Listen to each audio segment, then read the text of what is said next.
going to be a good day. We're going to talk about this God guy. And so I want to show you a slide. And on that slide, you're going to have an idea. And that idea is really an expression. It's only words. And I'm getting that slide up right this moment. So I want you to look at that.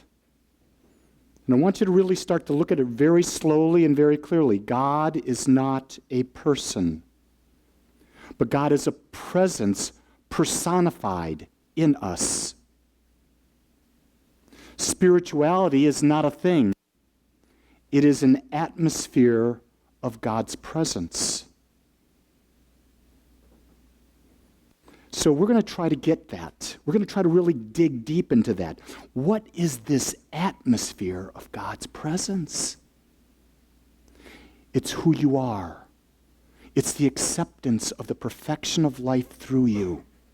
Now, I want you to imagine that there is going to be a camera on you, or there was a camera on you for the last 3 days. And this camera recorded every thought you thought, every word you spoke, every action you were involved in, every way you interacted with a person. And that camera, now you're sitting down and you're in a state where you're non-judgment, but you're in a state and you are going to discern, is the person that is on this camera the last 3 days, is that the presence of the divine? The answer is yes. Because that presence is your personification of the divine. And when you personify the divine through your thoughts, your words, and your actions, you have an experience that comes to you that mirrors that back to you. Ooh, that's a good one. It's like people will come to me and they'll say, Lee, I don't say a lot of things because I understand that what I say creates a mental atmosphere. But I just have some thoughts. I have some thoughts that person over there, they're a bitch. That person over there, they're a bastard. And I'm saying, and I quietly, with all the love in my heart, I'm not quiet about it. Who am I kidding? I'm right there in your face, and I say it like this. This presence and power that is the law hears it. And it brings it into you, and it creates an atmosphere that personifies your experience as a divine, because the divine doesn't care how you express. The divine just takes what you put in it and gives it back. Don't you wish you had parents like that? Think about that. If you had parents like that, Mom, Dad, give me this, and they just give it to you. But do we have parents like that? I sure didn't. The only time I got it is if I did something my parents wanted. And then I still might get the big no. Because we aren't taught to be unconditional. We aren't taught to be accepting. We're not taught to be loving. We're taught that we must fit in a box, we must fit in rules. Now let me ask the question. If we're fitting in a box and we're in rules, how is that the personification of the divine? How is it we're building our unique mental atmosphere which draws to us our unique expression and experience? I had to really try to embody this at a deeper level as we built the spiritual community. Because everyone in this community is a rebel. Everyone in this community is unique. Now, when you're working together with a group of people, whether it's practitioners, whether you're working together with board members, you have to remember, they're not going to be molded the way you want them to be molded. You have to accept them where they are, and you have to find a way to dance together. A way that you dance together is you have to accept that they may do different steps than you do while you're doing the same dance. Can that be done? Yes. Does it require work? No, it doesn't require work. It requires focus. It requires commitment. It requires being able to sit and say, this is my highest expression. I want to be accepted as that highest expression. In order for me to be accepted as that highest expression, I must allow others to express, and I must accept them in their highest expression. For if I don't accept them, I can't accept myself. You see, it's never a one-sided thing. This is where we get fooled. I can accept Lee. It's okay if I don't accept Jean. You know, Jean has a lot of work to do. She's not at the same level of consciousness that I am. She's a slacker. She doesn't do the work. She doesn't do the prescribed meditation. She doesn't pray the way I pray. She doesn't do the number of affirmations. She doesn't read the same books. How could I possibly accept her? Am I in judgment? Am I up-leveling my spiritual awareness? I'm taking it right down, aren't I? Because that's pure, simple ego. And ego is what? Edging God out? See, when we're so focused on ourselves in this, I guess the best way to say it is if I'm so focused on Lee, but I don't care about anyone else, then that's narcissism. And that's sometimes we get accused of that in religious science because we talk about self-love all the time. Well, here's the key. You cannot self-love without loving others the same way. You see, and when you can self-love, and you can sit there and you can worship, worship means to see the divine in. So I'm not going to say it's better than. I'm saying to see the divine in every cell of my body, I see, sense, and know the divine. I know that every thought that I think, I'm building a mental atmosphere, and I'm building a divine atmosphere which creates for me. I see that my actions are driven by love and gratitude.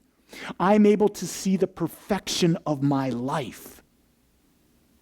And in order to do that, I have to see the perfection in every person I come in contact with. Every person I look at, I've got to see the same thing. Because if I can't see it in them, I can't see it in myself. If I'm judging them underneath in my subconscious mind, I'm judging me. See, this is the real critical thing. We wouldn't be judging someone else if we weren't already judging ourselves. And that judgment is in that subjective nature, the subconscious nature of our mind, and we have become so thoroughly numbed by it. We think that the only thing that we're thinking is what we're consciously being aware of. Well, you know what? That's only maybe 5% of what we think. 95% of what we think is in that subconscious, that subjective mind. We don't even know what's going on. It's like I was sharing with you earlier. Yesterday, I woke up and I had this funk feeling.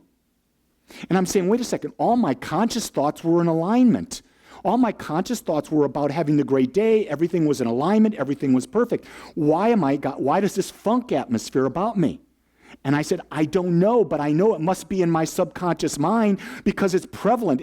I felt it in every cell of my body. I felt it in what I wanted, what I was thinking. I felt it and it wasn't what I was thinking.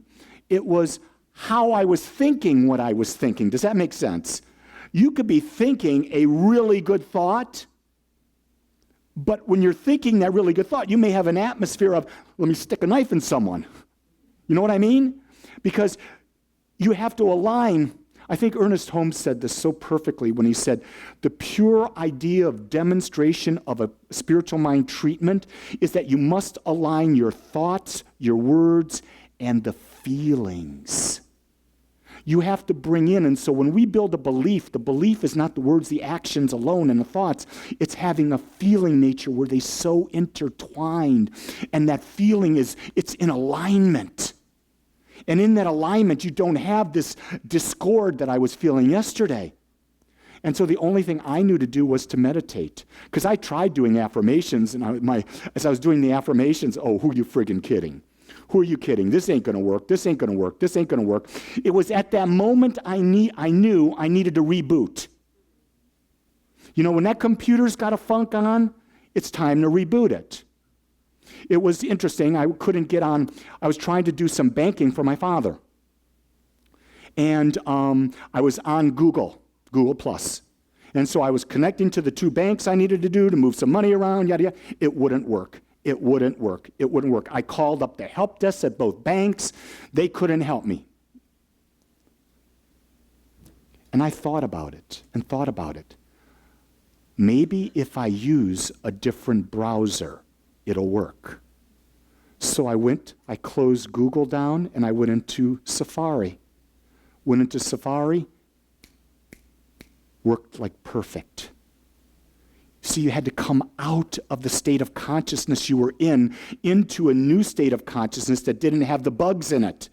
That's what meditation does for us. Meditation allows us to be in an energy and know that that energy is not working for where we want to be.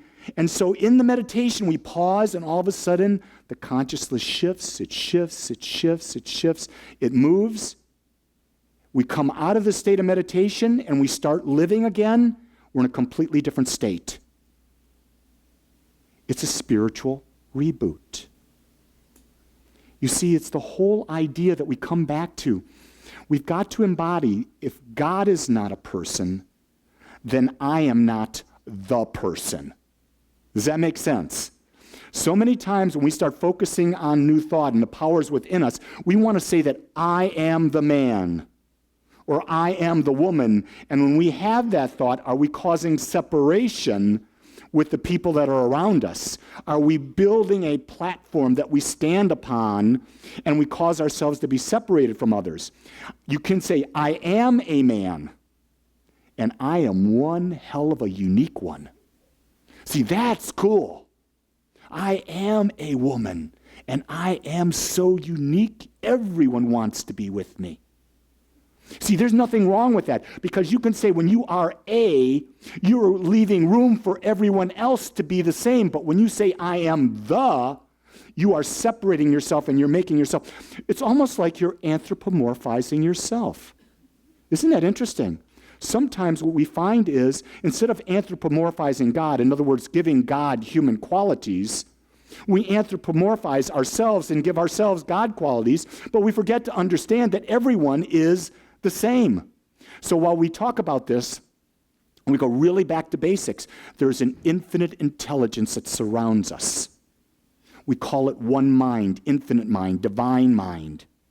And that divine mind created everything out of it, and it created each of us out of it. And when we created each of us out of it, we are that mind. We are all of us are expressions of the divine. We just forget that. But you see, the key word there is we are all expressions of the divine. But how we have personified our relationship to us gives us a whole different experience. So if you were over in Syria and Iraq, and you were personifying yourself as ISIS, you're going to have an experience. The law is going to give you the same law that works for us is going to give them an experience, because that's how they're choosing to personify it. Not the best choice.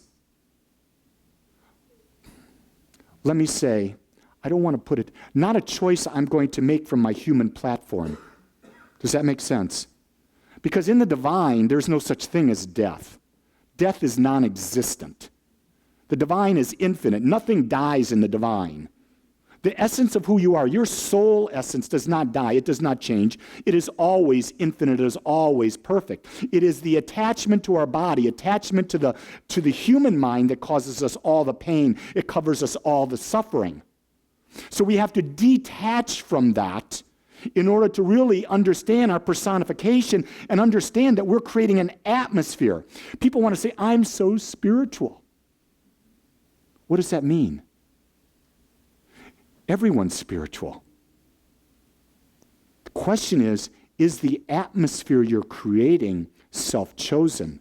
Is the atmosphere you're creating about love? Is the atmosphere you're creating about being in gratitude? Is the atmosphere you're creating about being in peace and oneness with others? Understanding that regardless of how you focus on that, you will have that experience to a large degree. but you will always have contrast. I want to really make that clear so you can hop on the peace train, but know that along the way the peace train's going to stop. And you're going to get off that peace train. And when you get off that peace train, you're going to get contrast, because contrast is a requirement of spiritual evolution. You cannot evolve your atmosphere without contrast. Does that make sense? I mean, that atmosphere is there. So if I'm a realtor and I'm selling a house, there are some deals that are just so easy and great. I mean, the perfect house, I list this perfect house. It's a big value house. The client comes that very day, makes an offer bigger than it. They've got cash for it. The whole deal closes in 2 weeks. You got the money in the bank. You're happy as can be. And then the next one comes along. And 4 months later, you're still working on it. Or maybe 3 months later, the deal falls through. It's just contrast.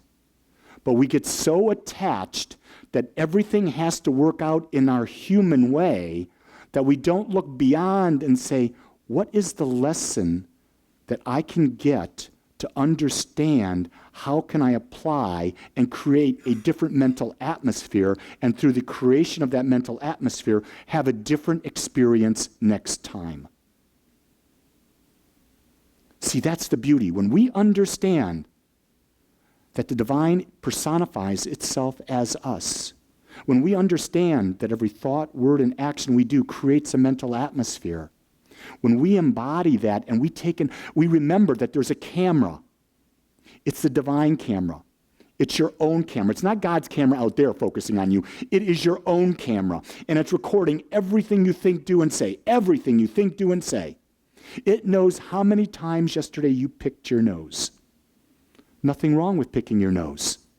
The only thing I can say about that is you can pick your nose, you can pick your friends, but you can't pick your friend's nose. That's the only thing I'm going to say about that. Because you're all so serious out there. Chill out. I just used a 6th grade joke on you. I decided to be clean. Oh, wait, that wasn't clean, was it? I joke about this because a lot of times I witness people when they go on the spiritual path, they take it too damn serious. You're supposed to have fun when you do this. It's supposed to be laughter. It's supposed to be joy. You can have a ball as you're creating your mental atmosphere. You can have a tremendous thing. You can make it a game. Why not make it a game? Why not make it fun? Why not banter about it? Why not play jokes on each other? Why not do that? But here's the thing that the camera that's focusing on you when you're doing it knows your intention.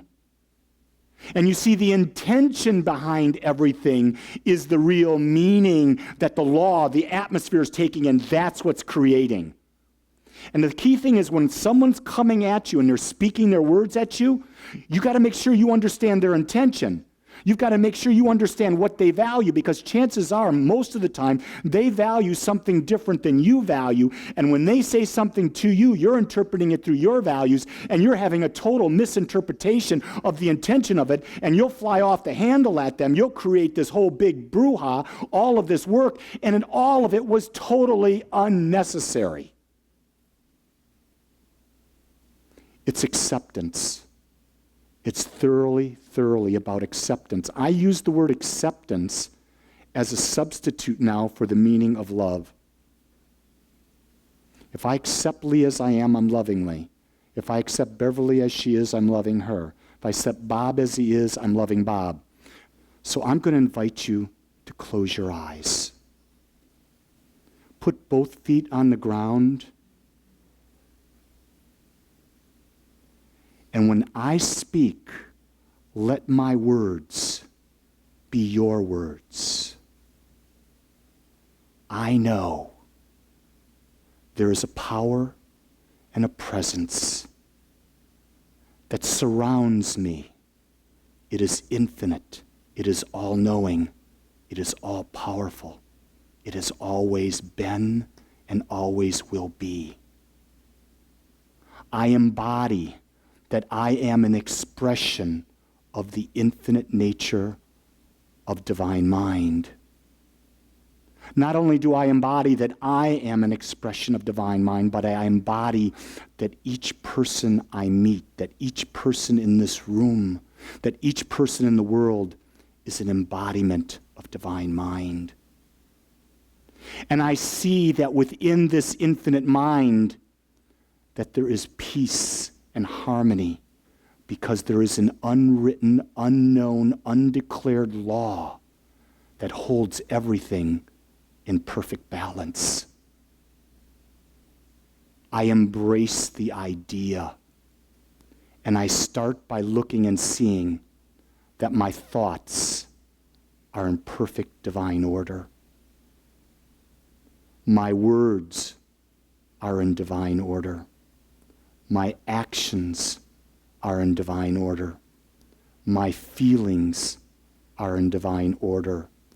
Every cell in my body is the consciousness of the infinite in divine order. Every word I speak into the world ripples out like on a lake and has an impact on the entire consciousness of humanity, and it is in divine order. I realize not only that I am, but that I am worthy. I am worthy simply because I am. I embrace this feeling, allow it to penetrate every aspect of my beingness, and I feel the infinite nature of divine love holding, embodying, supporting. I have become one. I have always been one. I've simply returned home. It is good. And I bask in that feeling. And I smile. And I am grateful. It is so good. My heart is open. I feel the presence. I am alive. It is now. It is good. I am grateful. And together we say, so it is.